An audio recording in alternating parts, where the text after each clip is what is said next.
Evening, afternoon, morning. I don't know when you're watching this. You're watching Double Andy Does Film. I'm Andy T. And I'm Andy B. And today's episode, we don't have a title for. Well, that was good planning, wasn't it? Well, we have an idea for a title, but it's the long-winded sort of films that were made in a language other than English that, if they were done in English, would have probably received higher praise, more acclaim, more notice. Yeah. Made more money. Made more money. But they didn't. But they didn't because they weren't in English, which is unfortunate. That's a lot of stuff. It's not unfortunate that they're not in English. It's unfortunate that the movie-going public doesn't enjoy things that aren't in English. Yeah, unless they complain when it's dubbed. Yeah. And they can't read, so they don't like subtitles. Yeah. It's fine. No one can read. I can read some things. You can read things? Yeah. I've got notes. I can read your notes. That's cheating. Okay, so I'm going to go ahead and start this off with like the obvious one, the one that is really close to my heart because there's a movie that it was remade into that won Oscars, and it was I believe it was Scorsese. Who? How much film are we talking about? So I'm intrigued to find out. Yeah. It's the film that it was made into was The Departed. Okay, that is a good film, and that was Scorsese. Yeah, but he won Best Director for it. It won lots of Oscars. All the Oscar gold statue things. The film it was based on is a Hong Kong movie called Infernal Affairs, directed by Wai Kung Lau and Alan Mak, starring Andy Lau, Tony Leung, and Anthony Wong. Tony Wong, baby, Tony Wong. That's a star-studded Hong Kong cast. Anthony Wong for the win. And it's an unbelievably brilliant movie. If you've seen The Departed, if you like The Departed, if you haven't seen The Departed and would like to know where it came from, go watch Infernal Affairs because it's a fantastic movie. I'm not going to go into the plot details because realistically it's been fairly well documented. Well, maybe they don't know. Well, maybe they don't know. It's about two men. One's a cop, one's a criminal. Criminal becomes a plant. Pew pew pew. It's not lasers. It's in the police department. Okay. Police officer becomes a plant in a criminal organisation. Oh my god, that sounds just like a film I know. Doesn't it? And they they swing back and forth in and out of each other's lives. Interesting. And form a friendship. A bond, indeed. Would you say, yes. Sir? Which, one of them's a criminal masquerading as a cop, one of them's a cop masquerading as a criminal. Yep. And, as you can imagine, that bond becomes rather fraught. I can only imagine. You can only imagine a cop. Because you should go and watch it. And only sometimes a criminal. Wait, are you a cop? I can't do it. Cop! Had to be done.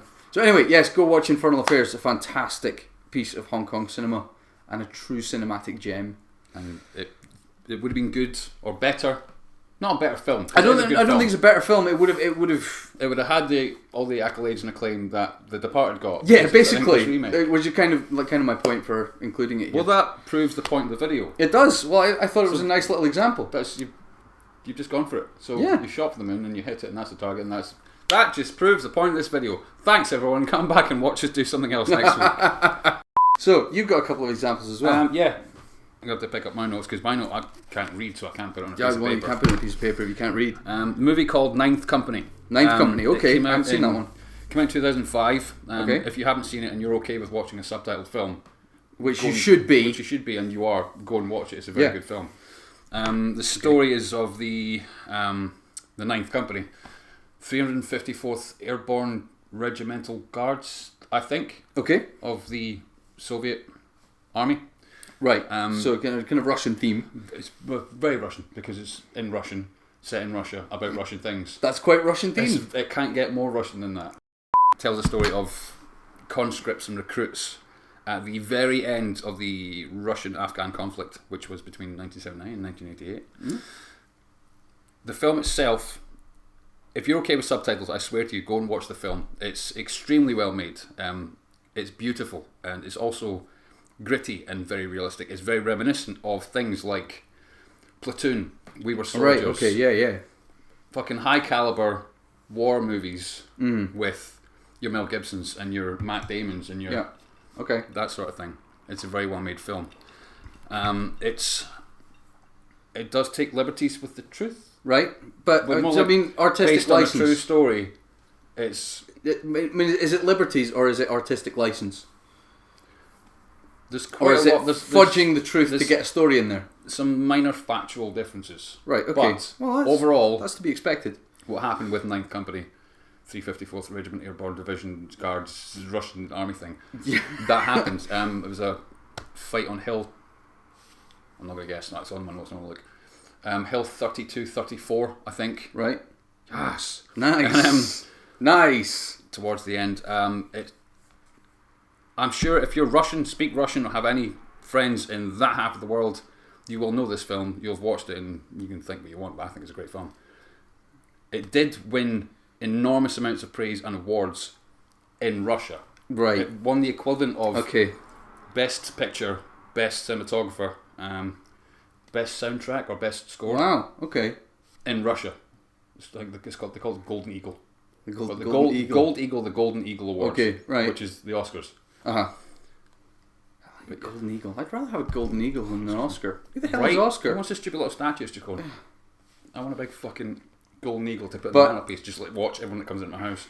But the problem is, of course, that it's in Russian. It's in Russian. And not Вы понимаете по-английски.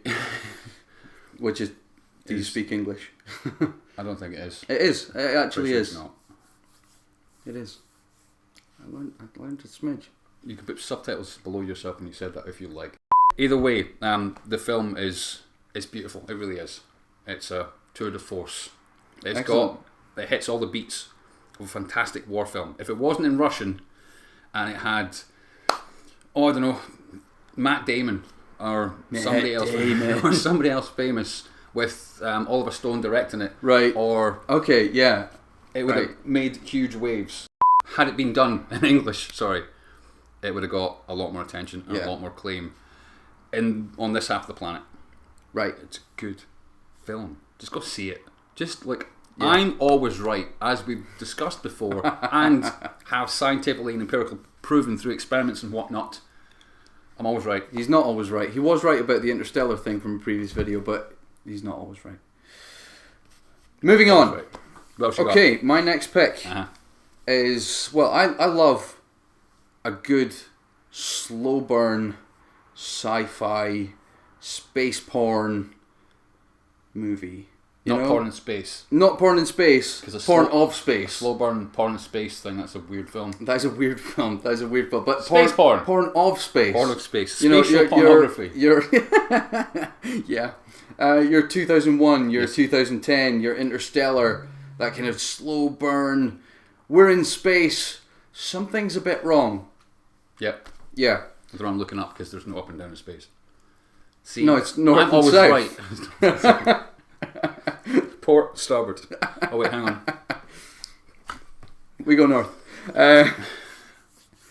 Okay. So it's a fantastic sci-fi movie called Cargo. Right. Not to be mistaken for the recent Martin Freeman Netflix movie about zombies in the outback of Australia, which is also a good movie, but it's not in German, so it's not. I'm not talking about it right now. Cargo, excellent. It's very atmospheric. It's full of just wonderful gloominess. Atmosphere. Yes. Full of atmosphere. Yes. Because atmospheric gloom. Atmospheric gloom. I thought we were going for a space joke. It's very atmospheric. Get it? Space, no atmosphere. No, forget it. Wah. Okay. I'm usually right.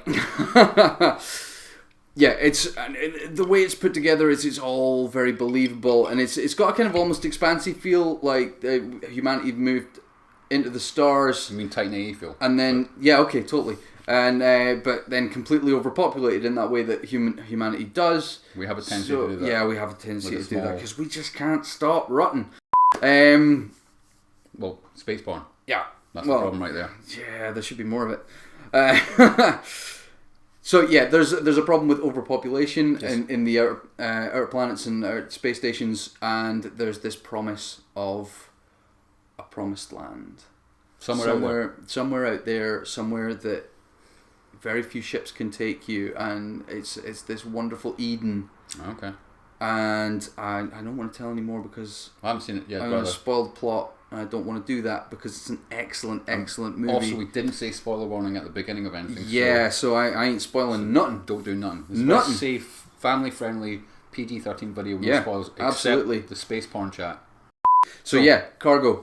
Directed by Ivan Engler, Ralph Etter. Fantastic space movie. I think I know those names. Really, it could have. I really feel it could have had a sort of 2001-esque following had it been released in English. But unfortunately, it's not. It's in German, so nobody watched it.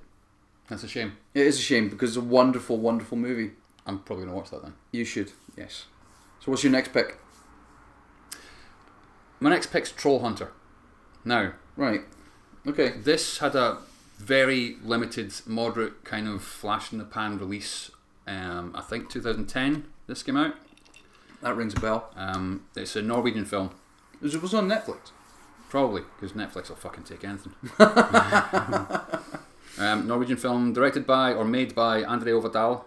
It does sound like a stupid B-movie, monster movie sort of thing. And that's the impression it gives. It kinda is, sort of, but it's a little bit more serious. It takes itself more seriously. Yeah, right, okay. I think just the figures though on the film. The film was made for a whopping budget of 20 million Norwegian krona. So what's that in real money? It's about $2.3 million. That's pretty impressive. It's very, like, for a film that I like, which is, that could be a lot of things, but they made a pretty good film for $2.3 million. Unfortunately, because it's Norwegian, starring, I'm assuming, in Norway, famous people and famous actors and well-respected people of their craft, but we don't know them. And it was released over there and had a minimal release here, and it didn't get the attention. On its opening weekend, take a guess how much it made in dollars. In dollars? Yeah, $2.3 million budget. Okay. I'm guessing it's low. Yeah. So I feel like I should lowball you here. Like 5.5 thousand. Oh my god! They made $5.5 grand. Oh wow! But that's a shame. Had it been made on this side of the planet, and was a whole bunch of people got here, like it was starred, Max von Sydow or the entire Skarsgård family, fucking all of them. Half the cast of Vikings. Yeah, pretty much. And was directed, I know Paul Verhoeven's Dutch, I believe, but still, anyone that speaks funny could just do a job because, you know, this is Trump's America, so like, if you don't speak proper... And it's fine, you know. Lars von Trier. Look, if there's a problem... Lars von Trier. If there's a problem, it doesn't matter because the Democrats did it. But yeah, I mean, I think it made some of its money back once it hit Netflix. I think so. I checked some of the figures. This was last week doing, I'm not going to lie, fairly moderate research. But yeah, that £5,500 on its open weekend on a budget of 2.3 million. I think the box office overall figure wasn't great either. It wasn't like it's made loads of money back because it's been out for a while and it's been available everywhere. Yeah. It hasn't really brought it back, and it's... I mean, have you heard of it? Have you? Did you remember? Oh, yeah, that thing with the advert. Oh, it looks like a funny spent comedy. A good 6 months trying to make me watch it. Yeah. And I didn't. There you go. So, yeah. If it was done in English, starring the Skarsgårds... I still probably would have just watched Star Trek The Next Generation. Fair point. What else you got? My last pick. Last one. Aside from... Because we're sponsored by Buffalo Trace. So is Buffalo Trace. And Dr. Pepper. Yeah. Send us free shit, please. Well, obviously, you're a movie buddy. I think so. I'm a movie buddy. I do have another... Hold me. I do have another movie buddy, Dominic T, who... No relation. Who... Chump. We've watched a lot of movies together, right? We've watched a lot of movies together, and we've discussed every single one of them, bar two. Bar two. Yeah, You're keeping secrets from Dominic. One of them. I shall tell him. One of them was Moon. Well, because don't spoil that for him. There's just nothing to say about it because it's beautifully made. It's a wonderful movie. We came out of the theater just going, yeah, let's just go drink. It's fine. Yeah. The other one is this. This is the only movie that ever left us speechless. It's a Korean movie called Save the Green Planet. I have heard you talk about this before. Yes. You have urged me to go and see it, and I have not yet. It is I shall though. Absolutely my pick. Whenever somebody asks me for a mind bender, something that's going to break your brain, something that's just goes down a rabbit hole, and what was the quote? Like, there's a great quote on I can't remember what film it's on, but it yanks the rug from under you and then gleefully starts yanking up the floorboards. That quote applies to this film. It's not the film the quote's from, but it's not the point. It's directed by Jun Hwang Jang. Can't remember, can you? The film that quote comes from. Yeah, it's Audition. Mika Takashi. Probably. Okay. In my head, I think I'm funny sometimes. You are funny sometimes, just not right now. It's directed by Jun Hwang Jang. This, like Ninth Company, it won a lot of awards. I think it was 8 or 9 categories it won awards in Korea. Right. But it had a very limited release on Tartan Asia. Right, the old Tartan Asia Extreme. Loads of those things. They're always good films. They're always good films. They're 99.95% always good films. Yeah. I can't remember what's the word for that. Almost. They're almost good films all the time. But the intriguing thing about this movie is the director really liked the movie Misery, okay, but felt that Kathy Bates didn't have enough character development, which is terrifying. It's a bold statement. It's a bold statement. From that, he came up with the idea of Save the Green Planet, in which a young Korean man abducts an older Korean man because he believes him to be in contact with an Andromedan prince, and if he breaks him, will be able to make him stop the destruction of the Earth. Well, he's doing us all a favour. Chew on that for a minute. Doing us all a favour. Now, I had no idea that Andromedan princesses were out there, ready to destroy us. I'm glad that sociopath broke someone to save our lives. I would absolutely love to talk more about this film, but I feel like I can't for fear of ruining everything. Okay. Because it's a proper rabbit hole. And as I say, it won 8 or 9 awards in Korea, right, where it was made, but it's almost no one's seen it. I think I've met maybe one other person in the past 15 years who said, "Oh yeah, I know that movie," and I don't know whether I'm expecting to go, "Oh yeah, I know that movie, it's amazing," or "Oh yeah, I know that movie, oh my god, what just happened?" But yeah, if you want a mind bender, if you want something absolutely insane, something that's going to totally mess with your head, watch Save the Green Planet. For God's sake, watch it. It's a fantastic movie. I plead with thee. I plead. Don't beg. It's not called Don't Beg. So, Save the Green Planet, had it been made over here? Yes, I feel if it had benefited from a bigger release, from a Western release, it through word of mouth alone, it could easily have made a huge amount of money. More money. Just more accolades. Partly because of the fact that it's kind of nuts, and it's a totally different movie to almost anything you'll see. It's one of a kind, and I don't say that often. Yeah, okay. I think that's the only time I've ever said that about a movie. Right. But yeah, it would have done better. Yeah, it would have done massive. I think a clarification, and I'm fairly certain you're going to agree with this. Okay. All the films we've talked about, yes, and all the films that we did think about talking about, yes, we had a handful more of things that we thought we could put in this video. Yeah, it was. I mean, I was thinking about In the Mood for Love by Wong Kar-wai. You had Battle of Algiers. I was thinking about Rashomon. You had Rashomon, yeah. Yeah, because for a whole bunch of reasons, not just this reason. Yeah. But all the films that we're thinking about and these films that we talked about, I don't think either of us are saying they should be made over here. Not at all. Absolutely. Not saying just don't even you didn't think do it right because the Western world could do it better. Not at all. What I'm saying is, had it been done way back when those films were released by the directors in the film and the Hollywood and the whatnots, it would have had a bit of a bigger impact. But yeah, I think basically what we're saying is that even though these movies aren't in English, subtitles, all of you go watch them because they're great. They are, and more people should see them. They should. And a message to all the filmmakers, the actors, the actresses, everyone that made these films: you're wonderful. You are incredible. please don't think we're judging your work. And I'm fairly certain if you We are judging their work, but we're judging it favourably. Yeah, in a very nice way. We're not judging it. I'm judging. We're not judging them. You did a good job doing what you did, and you should be very proud of everything that you did. All the accolades and the awards and stuff that you won from wherever you were in the world that you won it. Fucking great and good on you. It's a shame that we weren't all paying attention when you did that. Yeah, it took us a while to find it. Go, I haven't seen this one yet. Have you seen this one? No. What's that? It's in Russian. Well, fuck, I'll watch this shit. And it's really good. Yeah. Or the Tartan Asia films come out. You're like, I haven't seen that. Let's watch that. And it's really good. Yeah. That's all we're saying. And yeah, and just one message to Hollywood: should any of you stumble across this video, we're not trying to give you ideas. Please don't remake these movies. They're fine the way they are. I am. I'm doing it. But they're come to me. Absolutely fantastic. I'll do it. But come me a check. Come me a check, and I'll do it. I swear to you.